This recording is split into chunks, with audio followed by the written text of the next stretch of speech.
Hello there and welcome back. I was getting a little long-winded there talking about osteoradionecrosis and osteomyelitis. So we had to split that into two, but now we're going to continue with medication-related osteonecrosis, and then we'll talk about the sarcomas and metastases. And for medication-related osteonecrosis, this is kind of the same story that we just went through with radiation therapy. If a patient has a history of bisphosphonates, particularly IV bisphosphonates, they have the potential of developing necrosis. Radiographically, it's going to appear just like osteomyelitis or osteoradionecrosis. And so how does this work? Well, bisphosphonates shut down osteoclasts, so bone can't turn over or heal. So after an extraction or surgery, the bone could die. It becomes necrotic and gets exposed. Posterior mandible is most likely. The imaging, like I said, indistinguishable from the previous two, osteoradionecrosis or chronic osteomyelitis. So look for sequestra, sclerosis, widened PDL space, thickened lamina dura. Again, you can have clinically exposed bone, as we're seeing here. Most often it's related to trauma or surgery, but it can occur spontaneously. Similar to osteoradionecrosis, it can be asymptomatic, or it could cause pain and swelling. All right, I think I've covered all these points here. Here's one new thing, though. Thickened lamina dura, that occurs because of the bisphosphonates, the inability of osteoclasts to resorb bone. And lamina dura over time can become thickened. So that's kind of a unique feature of this one, if you may see it. Here's our axial slice. This just looks kind of patchy and mixed, irregular. That should make you start thinking of these things. Okay, is it one of these potentially opaque malignancies or inflammatory? And then again, it's the history that gives it away. Axial slice, sequestrum in the mandibular body. Here's more the coronal slice, or it might be an oblique slice aligned to the mandible. The sequestrum is the big giveaway compared with the patient history. This is our medication related. It used to be called bisphosphonate related, MRONJ, but there's some other medications that do it, so be familiar with that. Looking at this, it looks a lot like the radiation related changes of the jaw that we saw. We do see a sequestrum here, so again, it's that history that tells you. The mystery is in the history, as they say. Here's that sign of thickened lamina dura, so that one is somewhat unique to medication related, bisphosphonate related changes. And so management is going to be really similar to what we talked about with osteoradionecrosis. Pretty unsatisfactory with some variable success. They've used hyperbaric oxygen treatment, but that's been inconsistent. And so if this occurs, mostly what they're doing is trying to control it. Remove any potential sources of infection before bisphosphonate use. So same concept as someone that's going to undergo radiation therapy in the head or neck. Half-life is really long, so they can't just go on a break from this medication and reduce the risk. All right, now we finally get to the malignancies of the cum box, the COM acronym, COME acronym. Osteosarcoma first, and then we'll talk about chondrosarcoma. This is the tumor that makes its own osteoid. So this is the primary malignancy that can create radiopacity. That's why it's in this lecture. It's 2-to-1 male, peaks in the 4th decade. Clinical tell is rapid swelling. This can grow fairly large. The posterior mandible or maxilla, and it can cross the midline. So this can occur all over the mouth. So one of the key things that most dentists remember of osteosarcoma is the sunray periosteo reaction, and that's a key feature. But what I want to take you away is the sunray appearance isn't always there. And some osteosarcomas are purely lytic. They can look like squamous cell carcinoma or any classic malignancy. So learn the rest of the picture. Granular, moth-eaten, a lot of times that can be it. Irregular internal bone. I said some of those osteomyelitis and osteonecrosis images we saw looked a lot like osteosarcoma can appear with that irregular moth-eaten and a mix of opacity and lucency. And then another key feature to look at, if it borders any teeth, look for irregular PDL space widening. That's one key giveaway of a malignancy. So here's our sunray appearance, reminding you of one of the key features that you'll see. All right, there it is. These arrows are indicating that irregular PDL space widening. This just looks like a granular ground glass appearance. It's really dense, maybe more dense than typical fibrous dysplasia. But this irregular PDL space widening is what's telling you. Here, this shows uniform PDL space widening on number 8, that central incisor. But what do we see all over these teeth here? And all throughout the bone. This is a granular, sclerotic appearing bone with those radiolucent halos around the teeth. Really, to me, that's shouting that this is something more than just fibrous dysplasia. Maybe it's an older patient as well. But osteosarcoma tends to occur in younger patients than you think for your typical malignancy. In fact, I have a few cases of children with osteosarcoma. So sarcomas in general tend to occur somewhat younger than like your carcinomas, your squamous cell carcinoma, which just increases in frequency with age. And so this can occur in middle age, kind of averages in the fourth decade, around the 30s.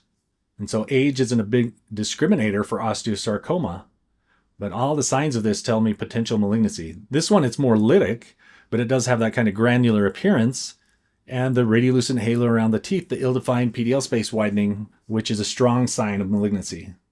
And so remember, osteosarcoma can be purely lytic. It can be just radiolucent, so it'll look a lot like fibrous sarcoma, maybe a squamous cell carcinoma if it looks like it may be coming from the soft tissues, or metastases. If it's opaque, then think chondrosarcoma, which we'll get to next, which is more just specific by a location. If it does have that spiculated periosteo reaction or the sunray reaction, that also occurs with prostate and breast metastases. So those are two things that'll be on the differential. Even if it doesn't have those, a lot of times I want to look at the history of if it has one of those opacity-producing metastases lesions. Fibrous dysplasia and ossifying fibroma. Well, fibrous dysplasia can be ill-defined, but it's not going to have those destructive features, and it's not going to have that irregular PDL space widening. Ossifying fibroma is a lot better demarcated, more uniform, and it'll push things around, not quite as destructive, and again, not that PDL space widening. All right, chondrosarcoma. I'm going to start going fast because it looks just like osteosarcoma. Slow growing, it makes cartilage, tends to calcify any age, but the mean is about 47. No gender predilection. Mixed density, sometimes described as snow-like or ground glass. Expands the cortices, resorbs and displaces roots, widens the PDL space. The reason it gets its own name is location. Think chondrosarcoma is where cartilage remnants live along the developmental fusion lines, as we see in this image right here. The anterior maxilla near the intermaxillary suture, but a little bit off lateral. So you have this medial nasal process, and where that connects with the lateral shelves, that's why it's off center in the maxilla, but it will be right in the midline in the mandible. So right in the mandibular symphysis, or somewhere around there. That's where you expect to see it. There's also cartilage in the condyle, so the condylar neck, coronoid process sometimes. Same appearance, just specific places. So if a malignant looking mixed lesion is sitting in the condyle or anterior maxilla or anterior mandible, put chondrosarcoma on the list. Whenever you think osteosarcoma, but it's one of those specific areas, think potentially chondrosarcoma. And one tricky thing about chondrosarcoma is it can be very well defined as well. You see in this coronal slice of a CT, you might not think malignancy right away because it's so well defined, well demarcated. But if you're able to get a CT, maybe you can see the further extent than you appreciated initially. You can see the extent into the soft tissues now. And so that's one thing to be wary of when we're talking about condyles. Chondrosarcoma can look pretty benign, can look pretty well defined. Fibrous dysplasia tends to have that cotton wool or ground glass appearance without the destructive appearance that you'll see with osteosarcoma or chondrosarcoma. And fibrous dysplasia won't displace teeth. It usually just develops around the teeth. Going on to Ewing sarcoma. This is a small round cell tumor. Happens in the second decade. Wide age range from 5 to 30. More common in males, more common in the posterior mandible. Ill-defined, never corticated, may have a ragged appearance. Mostly radiolucent. Destroys the bone and cortex, and can show that sunray appearance, so that sunburst appearance. Sometimes it even shows that onion skin appearance. So this is one of those kind of variable ones that can simulate some of these other lesions we've already talked about. And so here's a practical rule. If it looks malignant, patient's a child, put Ewing sarcoma on the differential. I said wide age range, but it's typically in children, age range 5 to 30. All right, Ewing sarcoma is not going to have sequestra, so that's one thing that differentiates it. Not so much the reactive bone formation that you see with osteomyelitis.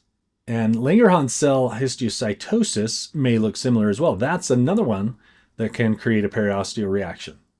But this can look like just other destructive sarcomas, a fibrosarcoma. So again, if you see some destructive malignant looking thing, the patient's in that age range 5 to 30, think Ewing sarcoma. All right, metastases. So I already mentioned this. But this is one that should be fairly easy to remember because the radiopaque ones are the gender-specific cancers, breast and prostate. Here are these little icons to help you remember. These cause sclerotic bone reaction. They can cause the sunray periosteo reaction, which we're seeing in some of these. This one just looks just like an osteosarcoma with that irregular PDL space widening. But knowing that this patient, whether it was male or female, had a history of breast or prostate cancer, tells you it's a good chance that this is metastasis from that original disease. This one really similar, where it looks like an osteosarcoma, just kind of an irregular ground glass, extending through the PDL spaces. To me, these look a little bit different than osteomyelitis, and I'm thinking maybe osteosarcoma, but knowing the history is what tells you. Now let's see how you do. See if you've learned anything throughout these lectures so far. First of all, what do we see here? There's a couple images. There's this expansile, kind of granular cotton wool. What are you thinking? Well, we just went through osteomyelitis and some malignancies, so you're probably thinking one of those. For osteomyelitis, you want to see the periosteo reaction, which I'm not really seeing. I'm seeing expansion. I'm seeing kind of a cotton wool appearance. Paget's disease, think more generalized, usually more extensive than just one lesion that's expansile like this. And then maybe this one helps. You see this granular appearance that's extending into the sinus. Not really eroded, but it's changed the sinus borders to where it's not visible anymore. These are fibrous dysplasia. So I just went through osteomyelitis, osteosarcoma, chondrosarcoma. You were probably thinking one of those. Just to keep you on your toes and to make sure you're looking for those signs, I threw in a fibrous dysplasia here. So here's another one. Similar to that last one, cotton wool in appearance. Not really generalized like Paget's disease. I don't see an onion skin reaction. Oh, did I do it again? Oops, I did it again. This is another fibrous dysplasia. That was intentional, just to make sure you're looking for those proper signs. No sequestra, no periosteo reaction, no PDL space, irregular PDL space widening like your osteosarcoma. This again was a fibrous dysplasia. All right, this one should be pretty easy for dentists. Most dentists have seen this. This appearance where the crown of a third molar is kind of covered by bone, so it'll be covered by soft tissue, really prone to infection. What's this arrow indicating? Well, there's some sclerotic bone around it. That's what you tend to see when you have infection for a long time. First, you'll see destruction of bone immediately at where the site of infection, but then you'll see sclerotic bone around that. What's the white arrow indicating? Hopefully Shrek immediately comes to mind, and that makes you think, okay, osteomyelitis. And so yeah, there's infection from this. Some of the exudates from the infection are draining down into the inferior border of the mandible, and that's creating this periosteo reaction. And there's our Shrek to remind us that this is just a sign of infection. In this case, maybe more localized. Some people might not want to term this osteomyelitis, but I think either way, this is a good candidate for antibiotic therapy. Of course, do something about that third molar, and this should resolve pretty well. This is showing impacted third molars at various stages. Here we have a nice thin follicle outlining the tooth, and it remains fairly close to the tooth. That's less susceptible to pericoronitis, whereas this one, it's a little bit wider around it. Imagine more of this crown, maybe exposed to the oral environment. And this one even more. Now I'm starting to see sclerosis around that follicle. So probably some signs of pericoronitis. And so yeah, this one even worse. These are both impacted into the ascending ramus. And so that follicular space is really susceptible to develop pericoronitis. Okay, and this one was from a case study, which maybe you could describe this. Hopefully you're seeing this sclerotic bone. It does look like a well-defined appearance. What's going on here? We have some radiolucency, this internal radiopacity. Here in the axial slice, again, that radiolucent appearance. What's this showing? Kind of little fragments of opacity. We're not going to get too much into histopathology in this course, so I won't talk much about that one. But here's your hint of what we're seeing right there. A couple of memes here. If you didn't know that, hopefully you do now. What am I getting at here? Hallmark movies. What's the hallmark of osteomyelitis? That was a bony sequestrum, which tells you this was just an osteomyelitis. You may have suspected tooth extraction site, maybe some delayed healing, that sclerotic bone around it, that chronic osteomyelitis, and the hallmark channel of osteomyelitis, your bony sequestrum. All right, this one might be a little tough. Give you a second to look at that, and hopefully you can spot where the change is. Look at your anatomical structures. When you see in a pano and you're not sure what I'm getting at, or looking at any panel, you first want to name all these anatomical structures. Look at where they are. Follow the borders of the sinus. Here they're intact, but it gets a little bit attenuated here anteriorly. And there's this overall ground glass granular appearance. Might be better if we had a better quality image. But do we see signs of osteomyelitis? No, the PDL space is pretty much intact, uniform. And this was, again, a fibrous dysplasia. So I keep throwing in things from previous lectures just to make sure you can still identify those. And so hopefully this helped you with your ill-defined opaque lesions. And so that was our CUM, or as I said, I should call it the OCUM differential, because we start with osteomyelitis, and then we start thinking of the malignancies. Your osteosarcoma, chondrosarcoma, your metastases of breast and prostate, And then your Ewing sarcoma. Those are the things we talk about as potentially causing opacity. Those last four: osteosarc, chondrosarc, metastases, Ewing sarcoma. Those can cause the sunray periosteal appearance. All right, next we're going to go on to multifocal lesions. So we'll see you there. Thanks.